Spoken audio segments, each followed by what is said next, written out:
Hi, and welcome to the show where addictions are left behind and success and recovery is possible. Coming to you from the Windy City is JP. Yo, how's everybody doing today? This is JP with Addiction to Success. April 2nd, 2018. I hope everybody had an awesome Easter weekend. I know I did. I'm Catholic. And like I said, this show is not very religious. So I would suggest you guys keep listening out. Today's show that I'm doing is going to be on clues. Clues. Every time in life, we get clues, but it's what we do with them.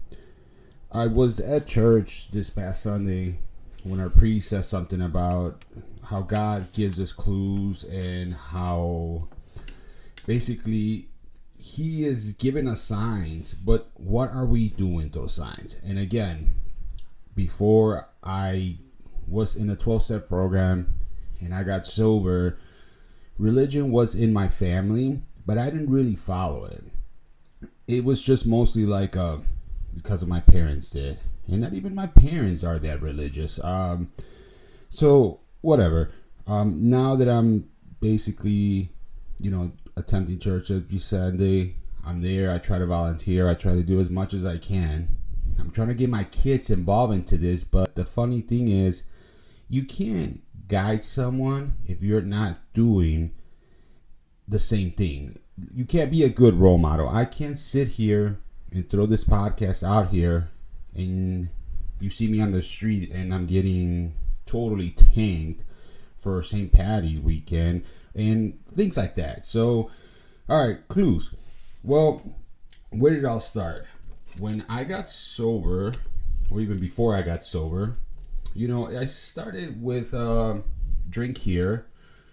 I would start Friday and have 3 or 4 drinks, and then if I was working Saturday morning, then I would kind of cut down a little bit.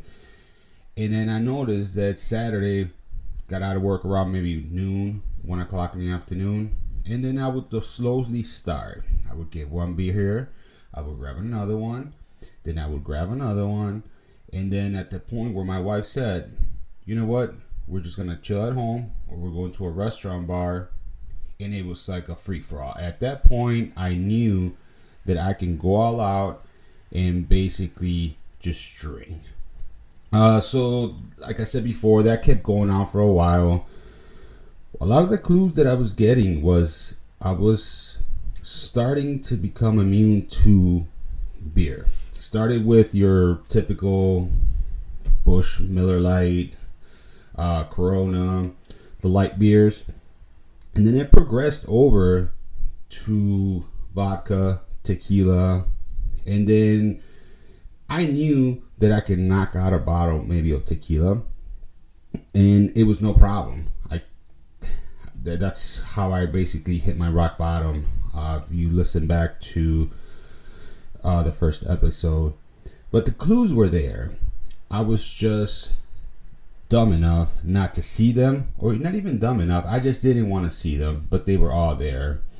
Now, going into after I got sober, the best thing was clues were there. As soon as I got clean, about 60 days in, the brain started functioning different. I noticed is that I was able to see the world a little bit different. I appreciated maybe a blue sky, maybe a tree, the sounds of things. Once I hit my 90 days clean, the brain started doing something very funny. I noticed that my memory was kind of coming back. I started definitely losing weight. Right now I sit about 225. I don't think I'm the most muscular guy, but pretty stocky.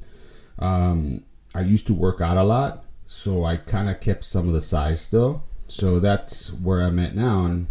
But day 91, I realized that I had accomplished something that I had never done before, and that was stay sober for 3 months. There's a saying that I heard in one of my 12-step program is, you want to know why you drink? Stop drinking, because you will find out.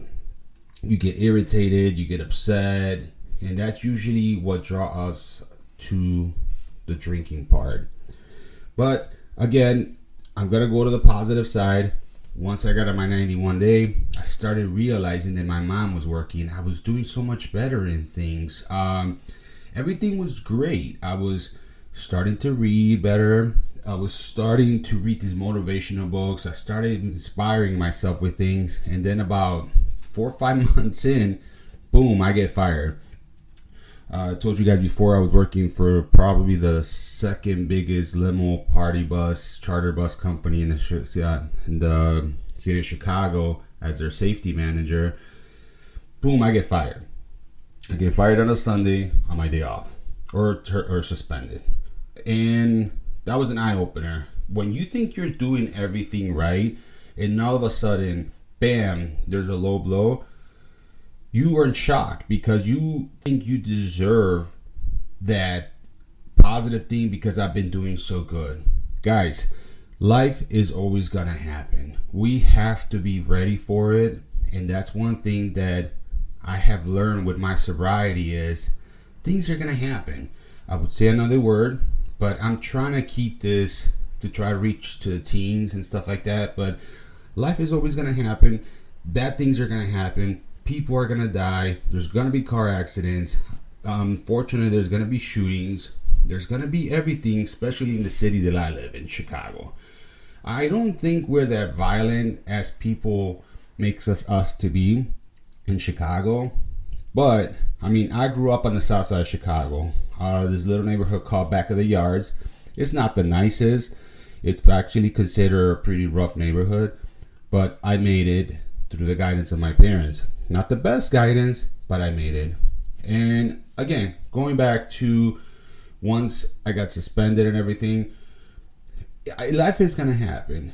A lot of things have happened between my sobriety and now, where I'm able to control things.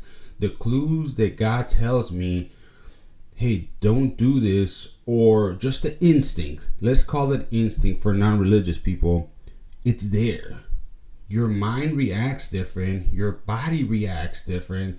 Man, and I'm telling you, it has made me a totally different person.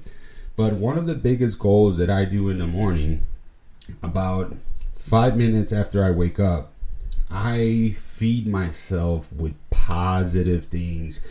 I read motivation books in the morning. I basically look at videos of other YouTubers, or listen to other podcasts that all they do is motivate people, because that's how I want to start my day. You want to have a bad day? Go ahead, start thinking negative as soon as you put your foot down.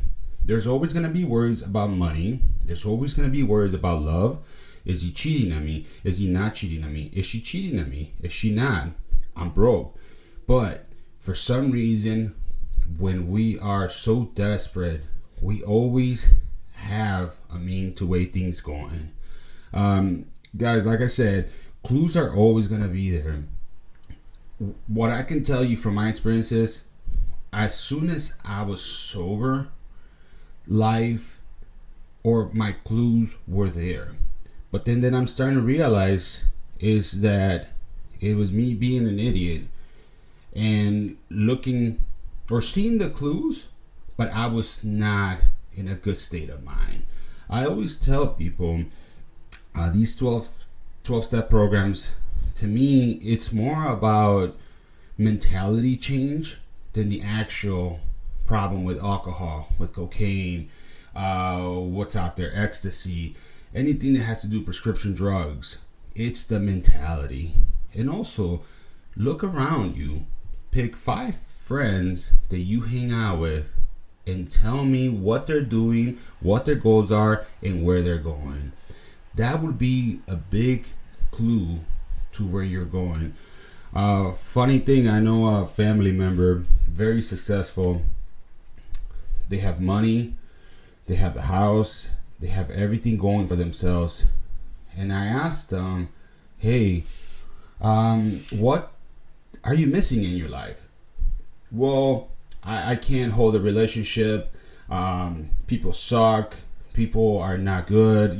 People want to take advantage of you. And I looked at him and I'm like, man, make a list of that person that you're looking for. And of course, oh, no, that's just a waste of time. I don't got anything like that. But here's my point.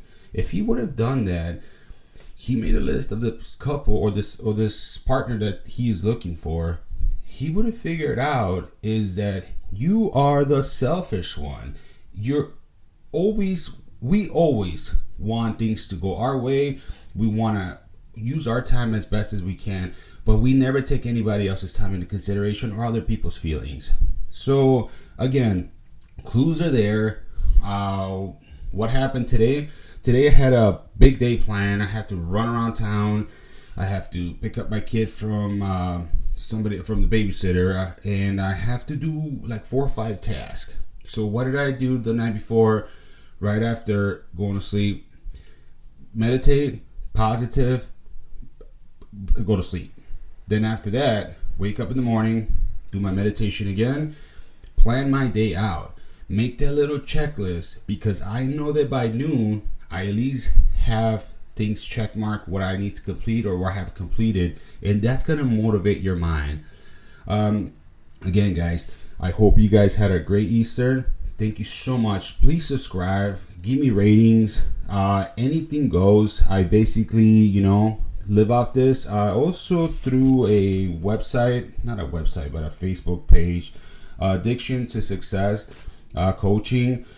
I'm gonna probably post a video right now. Sorry guys, I'm a little behind on social media, and I know this is very important, but for the people that are out there listening, it's your first time listening to this podcast, I got big dreams, big goals coming. So with that said, you guys please subscribe, leave me a review. I put my email at the bottom. Send me a text. If you know anybody that has an addiction problem, anybody that needs guidance, anybody that wants to come out on the show, and if I can interview them, hey, that'll be great, because I noticed is that a big part of my recovery was being able to share my story.